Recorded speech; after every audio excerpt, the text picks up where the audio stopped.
The Buddha basically taught the 4 pillars, which is first that everything is impermanent. And if we carefully assess that and we explore that and we analyze that, we see that it's very true. Everything is changing. Nothing is remaining the same. Things are always in a state of flux. They're moving. They're not remaining. It's all changing. That's the first thing. That's a big confrontation to our general point of view, that things sort of come about and they happen for a while and then they go away. We can kind of assess impermanence as kind of a I don't know, like a truck, that it had a beginning, it has a duration, it has an end, and then it's over. But actually the Buddha is saying that even as it has a duration, it's changing.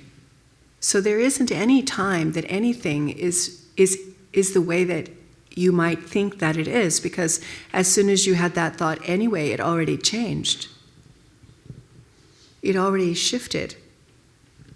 There's no place to hang the post-it because it already changed. So naming things is a big preoccupation that we have.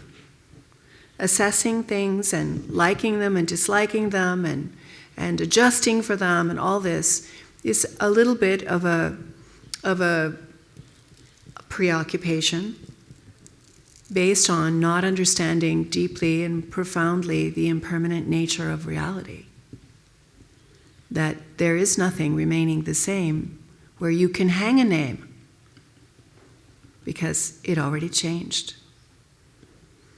Second is that the emotions that come from our mind, our hopes and fears, our needs, our the things we objectify as something necessary in our life, and if we have it, we're okay. If we don't have it, we cry.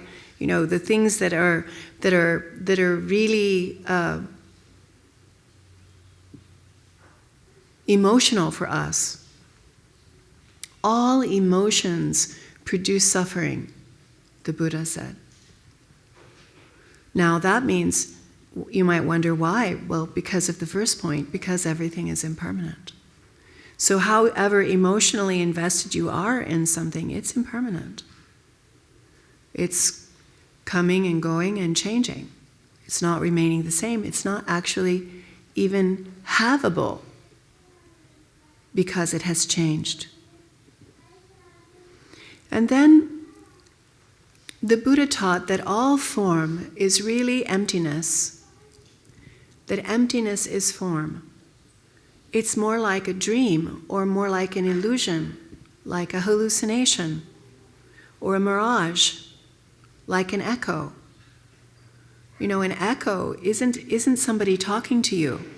An echo is just a sound bouncing back.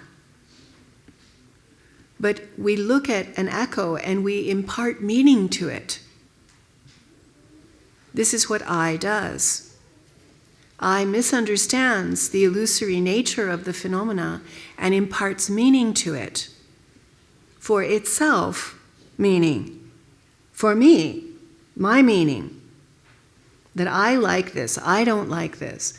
To a mirage, or to an echo, or to the image reflected in a mirror. The circumference of the moon reflected on the surface of a pond isn't really the moon. The Buddha is saying all of life is like this.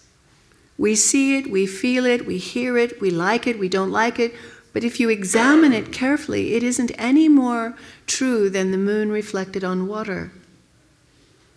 The moon is not in the pond. It's a reflection. Our mind is reflecting. And in that, we have hope and fear, but it's not exactly just about, okay, it's not good to hope and fear. It's that hope causes pain. Fear causes pain. Not understanding the illusion of the reality that the form is actually emptiness and that the emptiness is actually form. Not understanding that they are not mutually exclusive. then we have hope on it, and we have fear about it, and then we suffer.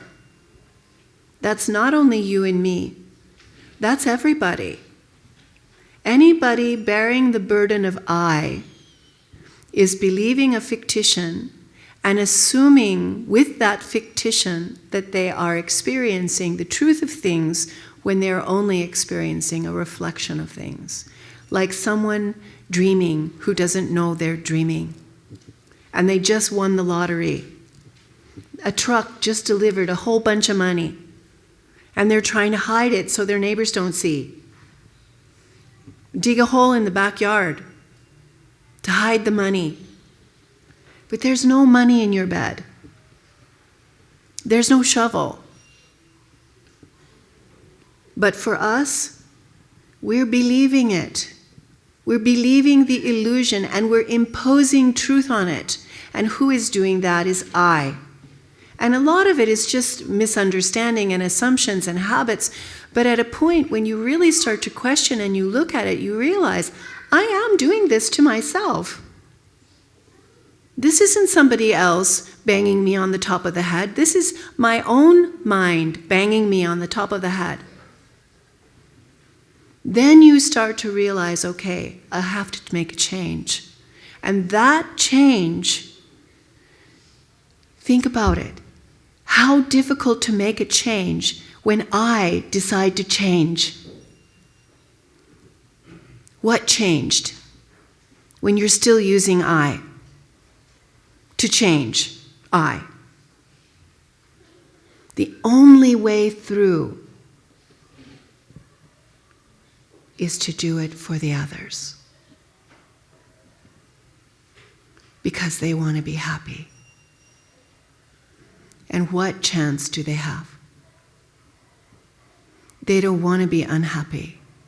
And yet all this avalanche of reality that isn't even true is going to fall on their own head.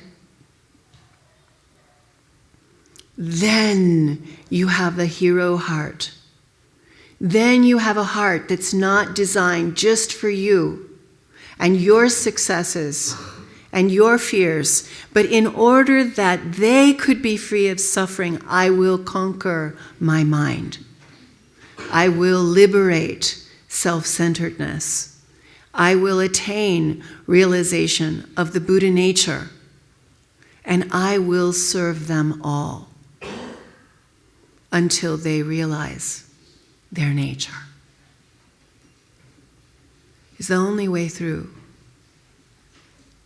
It's the only thing I doesn't have a hold of. Is the love and compassion and aspiration for the enlightenment of the others.